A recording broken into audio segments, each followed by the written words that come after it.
There is a sentence that I fear the most. The phrase is, "What do you want?" Now I'm going to tell you why I'm afraid of these words.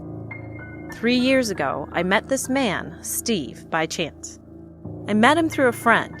As soon as he saw me, he said he had found his dream girl and that he would do anything I wanted. When I asked him to prove it, he ran into the kitchen, grabbed the knife, and said he would show me his heart. I was surprised and held his hand, and from then on, our romance began. Then, one day, during a date, Steve asked, "Is there anything you want to do these days?" I said jokingly, "I want to kick my boss's ass." "That's a good idea," he said with a smile, and I just smiled. But the next day, he messaged me saying he broke my boss's hip bone. I thought he was joking, but the next day, my boss called me and said he was in the hospital. He said he got his ass beaten by some crazy guy. I was shocked and called Steve, and he told me, "Your boss can't even walk. How are you feeling? Refreshed now? I had to pay a lot of money for the settlement, but that's okay." I was shocked and angry at him. I yelled at him and asked him why he did that. He said, as if he was embarrassed, Wasn't that what you wanted?" From then on, I thought I shouldn't even joke with him.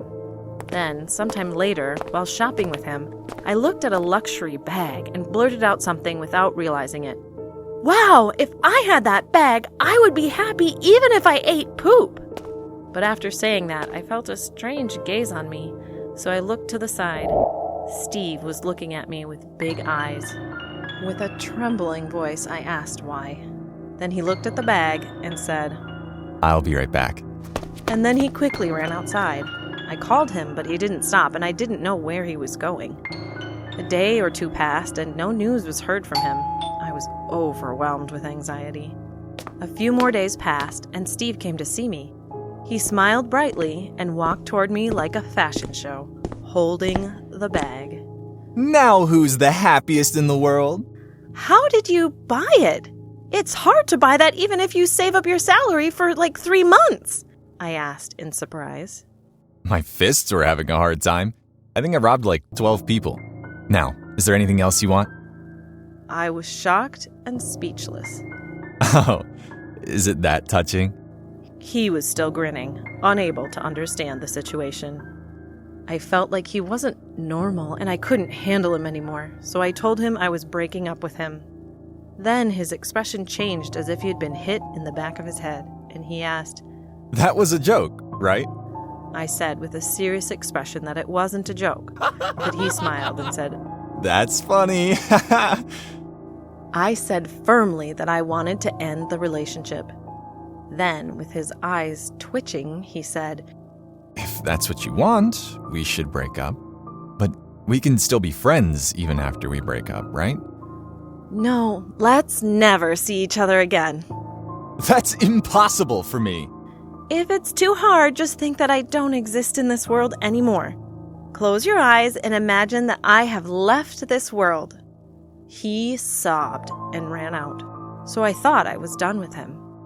But after some time, someone knocked on my house during the night.